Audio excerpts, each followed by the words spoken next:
If you have a smart speaker, you have access to the entire world of NPR and St. Louis Public Radio. All the latest news and all the captivating stories. Activate our voices with yours by telling your smart speaker to play St. Louis Public Radio. From St. Louis Public Radio, this is Politically Speaking. As Missouri lawmakers continue on in the 2023 legislative session, things are starting to get more contentious, especially in the Missouri House. State Representative Barbara Phifer has a lot of thoughts about why the acrimony is occurring early in session, and she joins us on the latest episode of Politically Speaking to talk about which issues are causing the most commotion. Let's hit the music. This is the Politically Speaking podcast, the definitive show about Missouri politics. My promise to St. Louis was that I would do the absolute most for each and every person, starting with those who have the very least. What I wanted to do was look and see what other states are doing. We have to be willing to change those laws, that they are balanced and they affect everybody equally. As somebody that grew up in the St. Louis area, in North St. Louis County, I didn't know any lawyers growing up. We got to find long-term solutions to make government better, but also to be able to provide services to people. I don't want to leave that federal money that we've been leaving all these years on the table. We need to be spending this money to take care of Missourians. I thought we accomplished a lot this year, but a lot more needs to be done.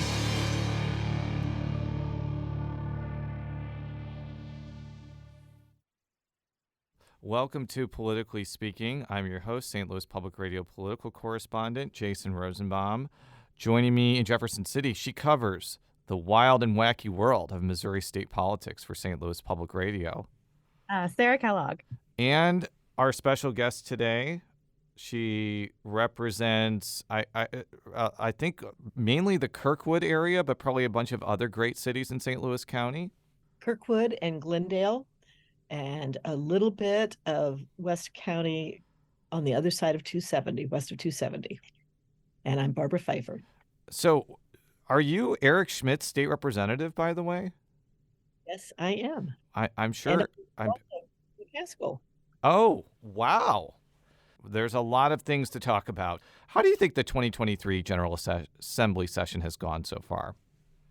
Wow. I stand back and I am appalled and amazed at who we want to be in Missouri, evidently, and what we want the world to think about us in Missouri. Every day when I come in, I see both in the chamber and as I walk from my apartment over to the Capitol building, inscribed all over this building, the well-being of the people or the population shall be the supreme law. And that has to be front and center all the time. What does it mean to talk about the well-being of the people? And instead, we are looking for groups to vilify, to say are outside the fold, to cut away from services, to say you're not wanted here, and to generally be hateful toward. And that's not the state that I love. There was some optimism at the beginning of session that Democrats would be able to get along with Republicans primarily because they had good relationships with the floor leader and speaker. That was kind of the first day, vibes. Has that come to pass? I will say I didn't particularly share that optimistic point of view. I believe that people can be very cordial towards each other and have very distinctive points of view and fight for them. And certainly that's what within the realm of what politics is all about. This is a whole different level. And I'm not privy to the thinking of the leadership. I certainly don't know why the leadership of the House believes that it's a good idea to begin with things that are simply going to divide Missourians. It seems to me that we should be working very, very, very hard to find common ground and to strengthen our state. We have a lot of very serious problems in Missouri, and we would be far better off if we worked to find out where we can agree and to build on those points of commonality. speaking of kind of common ground, Governor Mike Parson's State of the State address had a lot of ideas that were both lauded by Democrats. Kind of Democrats would stand up first and Republicans would join. Do you think there's been a disconnect between what Governor Parson has honed in on during his State of the State address and what lawmakers have actually focused on in these, like this first month of session or so? Well, certainly. Then there's probably a lot of reasons for that. It may be temperamental in some ways.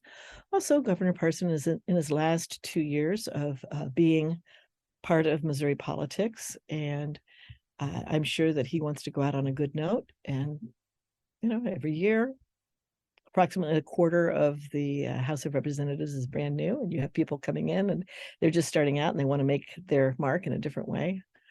People who are vying for leadership and they're trying to make their mark as well. So, there are a lot of factors involved. I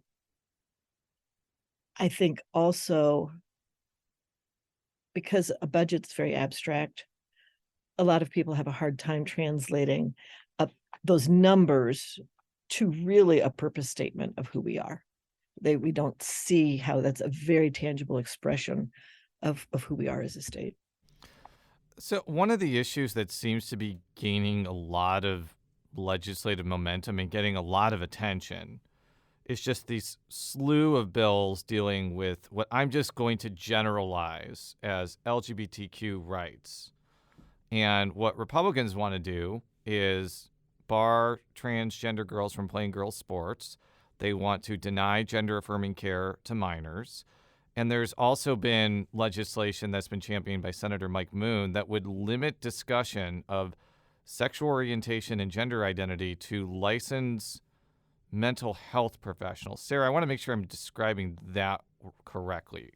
Yes, it would basically bar any discussion of gender identity or sexual orientation in schools unless it was with those the profession you listed, and also has to have parent consent. So do you think that these issues are gaining more traction than your other couple of years in the legislature that you've seen? And if so, why? They seem to be. The whole issue about trans children. I will say I have a very personal interest in this. I have a grandchild who's trans and lives in another state and affirms and receives gender affirming care. So a huge question for me is, if we pass these laws, can my family come visit us in Missouri? I don't know. Is the fact that my grandchild receives gender affirming care a reason to arrest his parents on a felony if they visit the state of Missouri? I mean, really think about these laws very hard at all.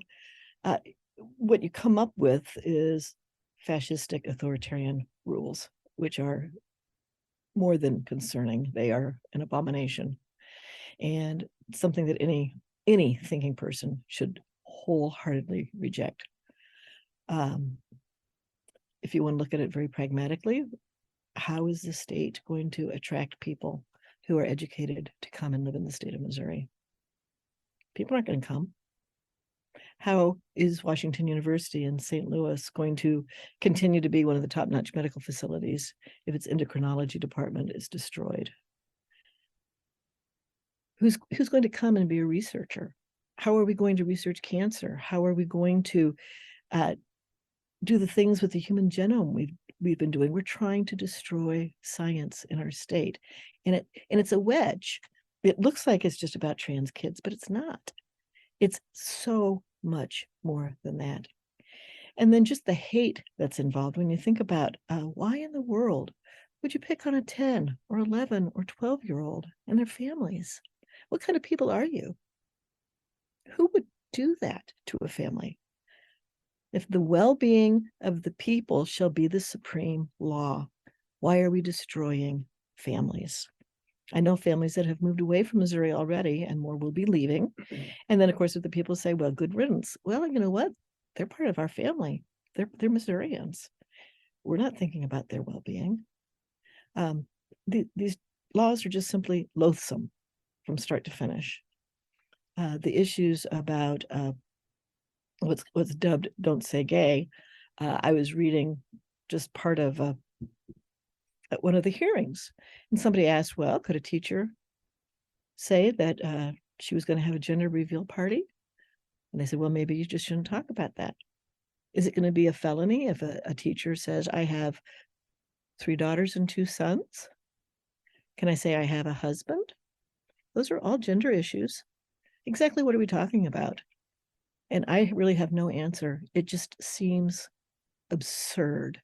It feels like we are living in a surreal farce.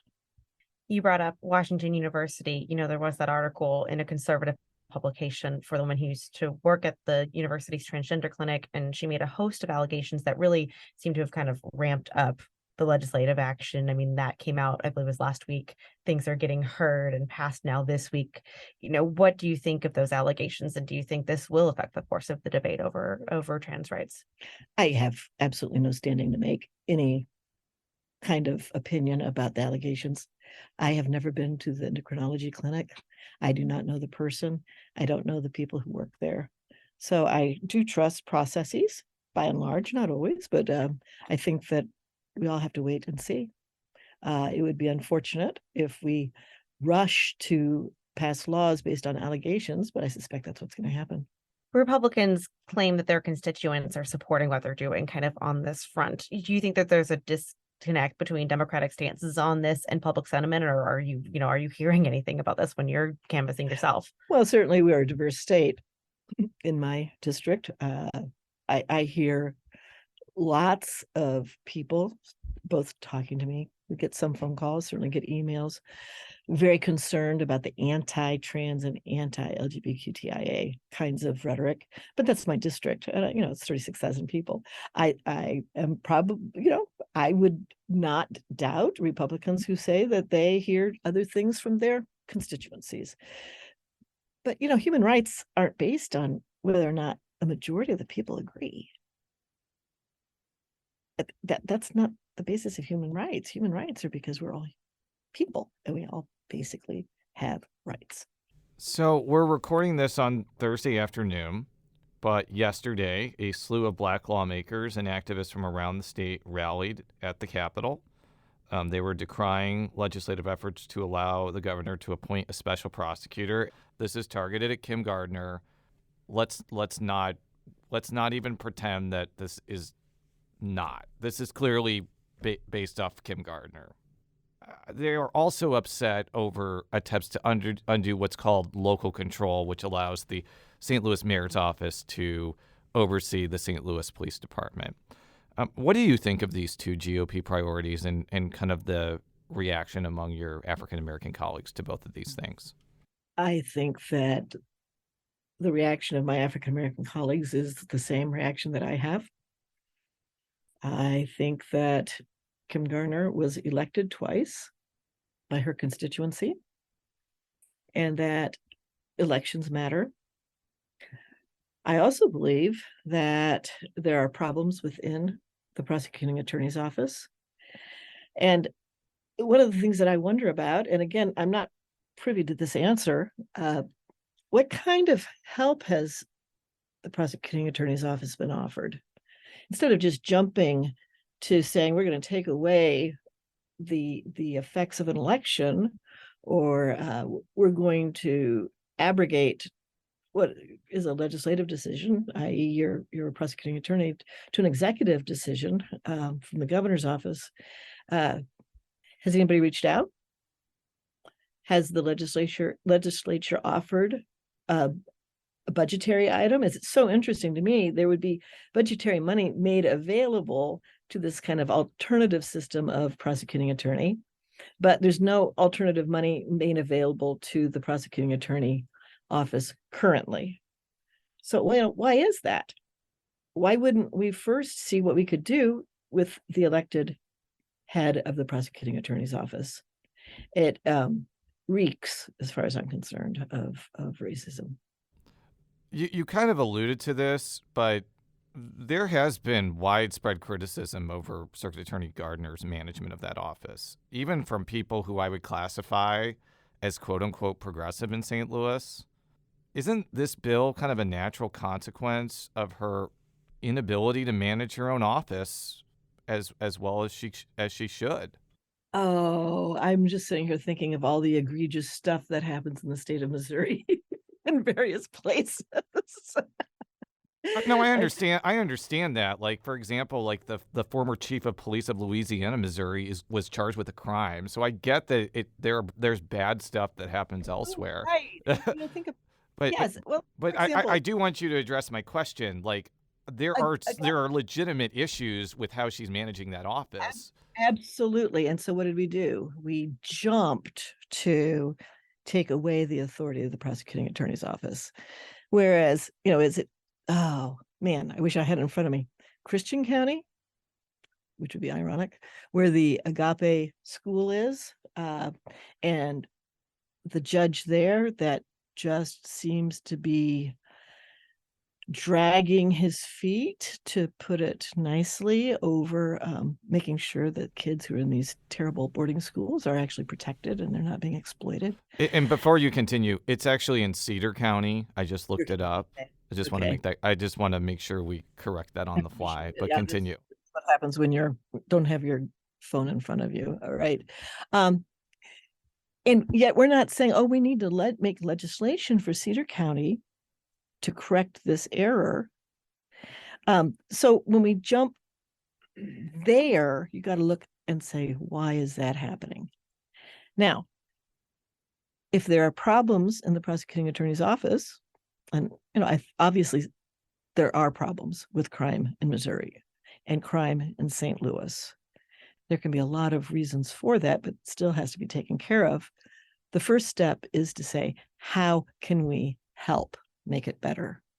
And then go from there to other things. But I don't think that intermediate step has been taken, has it? A lot of Democrats from St. Louis, argue on the idea of crime that stringent gun control is needed to stem crime. I know that there was an amendment that failed that would ban youth from basically having a gun without parental supervision or just adult supervision on public land. That did not go anywhere. It doesn't seem like maybe gun bills like that would pass any muster in a very Republican legislature. So should Democrats offer up other solutions besides gun restriction that, to address crime? And what do you think those should be? Well, I think Democrats offer up all kinds of issues. Limiting access of guns from people who are not adequately prepared to have control of a gun has to be part of the package.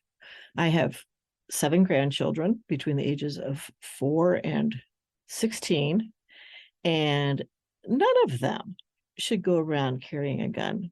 I mean, if you really think about it, again, it seems extreme, it seems ridiculous, but this is evidently the law in Missouri.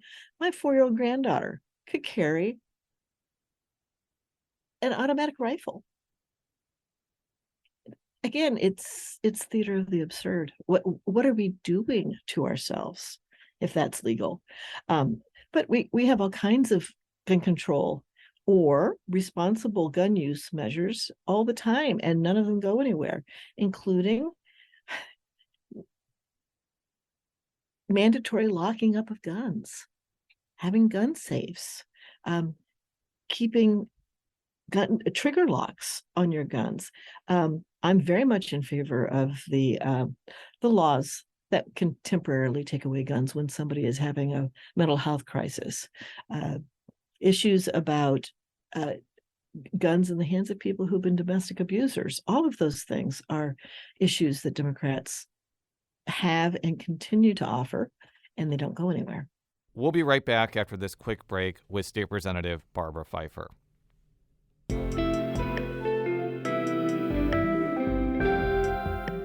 The Gateway brings you the day's news each weekday from around the St. Louis region and the state capitals in Jefferson City. Our schools are accredited. We don't need this bill. And Springfield. How many more years must pass before lawmakers see time is of the essence? I'm Abby Larico. Join me each weekday for The Gateway on the STLPR app or wherever you get podcasts. And we're back on Politically Speaking with State Representative Barbara Phifer. She is a Democrat And you live in Kirkwood, by the way. Am I getting your city where you reside correctly? District 90, Kirkwood. Yes. Thankfully, I didn't get that wrong. So you are on the House Transportation Committee, which seems to be a very hot topic in Missouri politics right now. I would say the governor's major announcement during his State of the State was that he wants to spend almost $900 million to widen I-70. What do you think of that idea? I think it's probably a good one. Certainly that is, a major traffic artery through our country. Missouri has, I believe, the seventh largest highway system in the country, just because we're here in the middle of the country. And if you've driven St. Louis to Kansas City very often, it can be kind of hair-raising. So I think it's probably a good idea. So some left-leaning residents in St. Louis have panned the idea and argued the state should invest more in public transportation. What do you think of that? Well, in my best world, I would say absolutely. I think that we don't probably live in my best world. And given the reality, one thing about passenger trains that I think a lot of people miss is population density. And, for example, Missouri is about the size of England, and we have 6 million people, and they have 55 million people. So, train systems live and breathe with population density, and we just don't have that kind of density in Missouri. I was talking with Congressman Sam Graves, who is the chairman of the House Transportation Committee on a federal level, and I brought up what Sarah mentioned, that a lot of people in St. Louis and Kansas City saw Parsons' announcement, was like, I'm not that excited about widening a highway. I'd rather have more money for public transportation. He had this to say, which I actually found to be pretty interesting, and I want to play this to you and have you jump off of it. Eventually it may go by train or it may go by plane, but sooner or later it's got to go by truck. It's got to get to the end user by a truck, and that's down our highways. And we want to make sure that those are as safe as they can be. So there's different dollars, there's different silos of dollars, and to be quite honest with you, public transit gets a lot of money from the federal government, and we need to make sure that we have other priorities as well. Now, the reason I found that clip interesting is I-70 is often talked about as I need to get to Columbia to see, a Mizzou game, or I want to go to Kansas City to see the Chiefs parade, or, eat barbecue. Or go see Bruce Springsteen on Saturday. Not like those are my plans or anything. Continue. But it does seem to be a pretty vital thoroughfare for interstate commerce, not only in Missouri, but the entire country. I'm not getting from your answers that you disagree with Congressman Graves, but I'd like you to kind of touch on that point. Well, sure. I mean, he's absolutely right. And what's the purpose of interstate highways? It's national security. They were begun, the brainchild of President Eisenhower, and begun in the 1950s when I was just a twinkle in my parents' eyes. And the purpose was to create a system by which our military could be prepared from coast to coast without having to ship things or fly things as well. But, think of all the heavy kinds of equipment that we have that goes by truck. And so, there's multi-tiers of needs. But yeah, that's really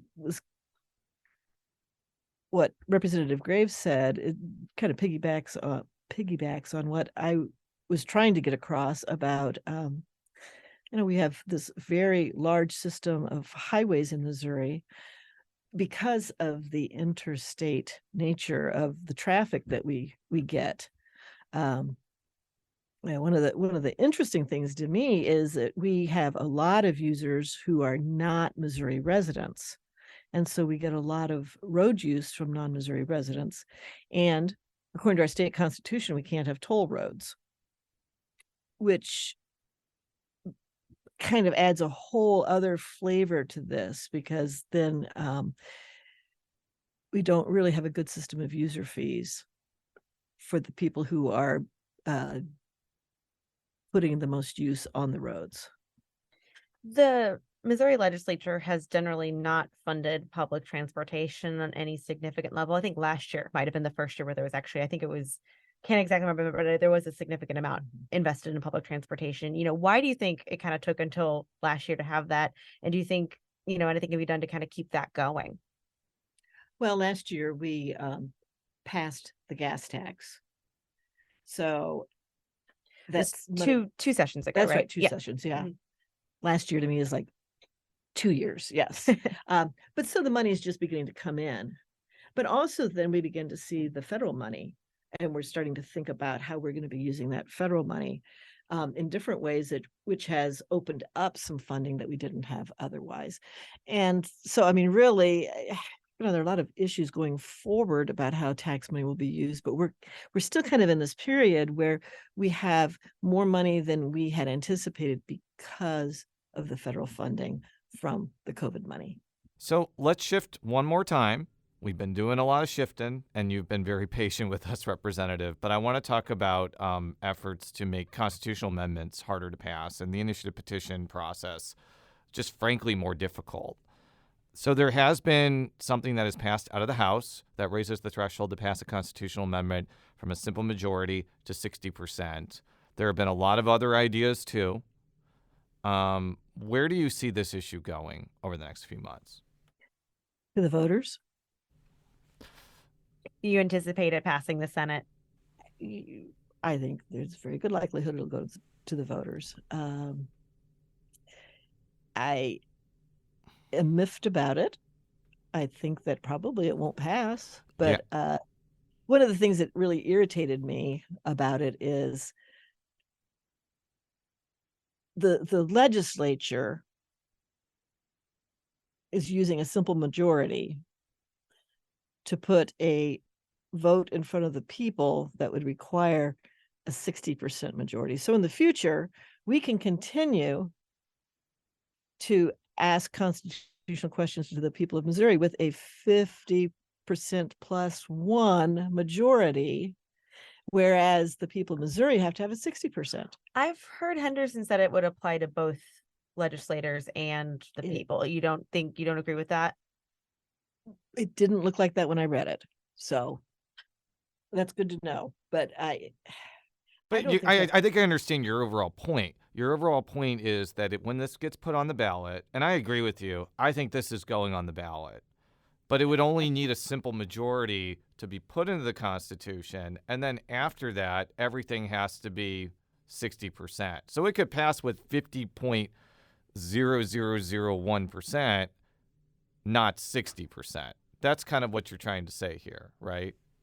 Yes, but also then this disparity. Yes, if it continues, and that's a good thing for me to find out, because that's the way I read it. See, and I read it differently. So okay. Yeah, I guess we can see kind of the point of like whether a legislator that brought one would require a higher threshold than the voter one. And I guess that's why we have courts of appeal. There's been complaints from Democrats about the language. I mean, the fact that the first thing on this potential ballot language is that only citizens that are residents of Missouri can vote in elections. There's contention that it's ballot candy to trick voters into approving this constitutional threshold. What do you think about that? Well, first of all, of course it is. And secondly, that's politics. I don't like it, but, people do that all the time. Let's be real here. Clean Missouri had all sorts of ballot candy. They advertised about how it was going to get rid of lobbyist gifts and make very marginal changes to campaign finance law, but everybody knew that was about state legislative redistricting. So I definitely understand why Democrats are upset with that, but Democrats writ large supported Clean Missouri, which was a ballot candy bonanza.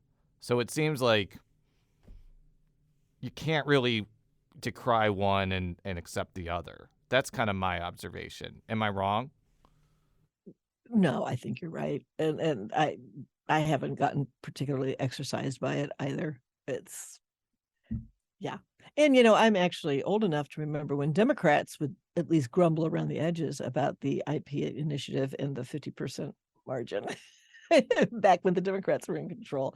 But, you know, even then I was in favor of the 50%. I think at a state level, you know, the state constitution is just a different beast from the federal constitution. It's much more of a micromanaged document than our federal constitution is. You know, kind of to bring up that point of Democrats grumbling about it too, you know, I've talked to some, and this is mainly Democrats about it, but the idea of voters voting for these more progressive policies and then turning around and maybe still voting for representatives that maybe don't agree with it. You know, you see an RRD next to the name, you stick to the party, but you're voting for minimum wage increases or Medicaid. Is shutting off that spigot of being able to pass things through the initiative petition, do you see that as a situation where it could really backfire for Republicans and say, well, you're not voting for it, I'm just going to vote you out instead, where you had kind of this other outlet? It's a big speculative question, but I've heard it enough times now that I'm going to ask about it. Well, and you know, the great thing about speculation is it's speculation. Totally. There's no way to know the answer to that. I don't know. I don't think that it would be good public policy to say, well, we're going to make it harder to do an IP so that people will get fed up and then they'll throw people out of office. You know, the reality is we have term limits. So within 8 years, whoever you vote for is going to be gone, even in the best case scenario. And it doesn't seem to change things too much. So I would guess most people don't make a really clear line between a particular policy and the party of their state representative or senator. Yeah, and I have always believed that the reason these initiative petitions are passing is that the pro sides are well-funded, well-organized, and have really good messaging that is often put on TV. The con sides are always underfunded and don't often have money for TV ads. That happened with Medicaid expansion. That happened with this marijuana initiative. That happened with the bid to save right to work. That's what's the issue here. Like, well, I was say in 2021, the con side and Clean Missouri came back with a dirty Missouri, muddy Missouri, whatever. They were the pro side that time, and you know they flipped the message, and then they won. Yeah, that was 2020, but they were way underfunded compared to the con side. Like the people trying to preserve Clean Missouri had millions of dollars at their disposal. But I want you to, I think that's what the issue is here. Like if Republicans are so mad about these initiatives passing, they should run better opposition campaigns to it. We've talked about a lot about this on the show. And that's a part, just like Sarah's point hasn't been brought up. I don't think this point has been fleshed out very much. If you don't want marijuana legalized, raise a few $1 million and defeat it. You know, usually I'm in favor of the IPs, not always. So I don't particularly want them to raise money to defeat them. But I was in a conversation last summer with folks who ran the initiative petition campaign in Kansas, in which actually was a con was in favor of preserving abortion rights and bodily autonomy. And they were the winning side, but they spent $10 million in Kansas, which is a lot smaller market, you know, TV market and everything than Missouri. It was just stunning how much money that cost. There has been some speculation that there is more intensity to try and make it harder for constitutional amendments to pass, because there is a widespread belief that in November 2024, there's going to be some sort of ballot item that legalizes abortion again. And they want to try to pass something in August that would make that more difficult to pass. What do you think about that? Well, if I were them, that's what I would do. I mean, people aren't dumb. Sure. Getting it, and you kind of talked about it going to the people, getting it through the legislature is one thing, getting it past the people is another. I mean, I come from covering Arkansas politics, which Jason has repeatedly said, you know, the liberal utopia that is Arkansas politics. It's not, by the way. I've been sarcastic this whole time. Well, really? But covering I'm it, shocked. they had a ballot measure last year and it failed at 60%, and they were going to try to do the exact same thing that this is doing.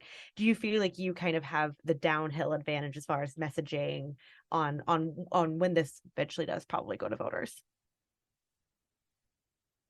I have no idea. I appreciate the way you think I know all this stuff. I hope so. I think that most people want to maintain the rights that they have. And why would you vote to take away your own right? It doesn't make sense to me. Well, Representative, thank you so much for coming back on Politically Speaking. Politically Speaking, by the way, is a product of St. Louis Public Radio, which is part of the University of Missouri St. Louis. And you can read all of our stories, all of our political stories, by going to stlpr.org. Representative, how could people find you on the World Wide Web where you want to be found? Well, votephifer.com is my website, and I do have a Capitol report every week. All you have to do is email my office, which is barbara.phifer@house.mo.gov.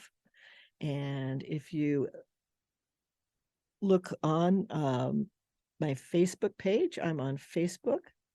And that's about it.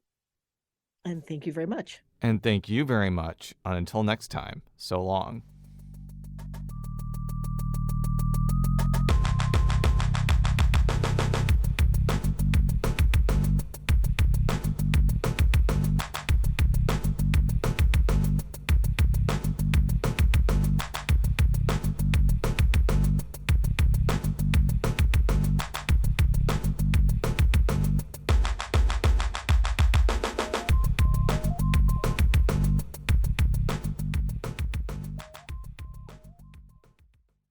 From St. Louis Public Radio, this is Politically Speaking.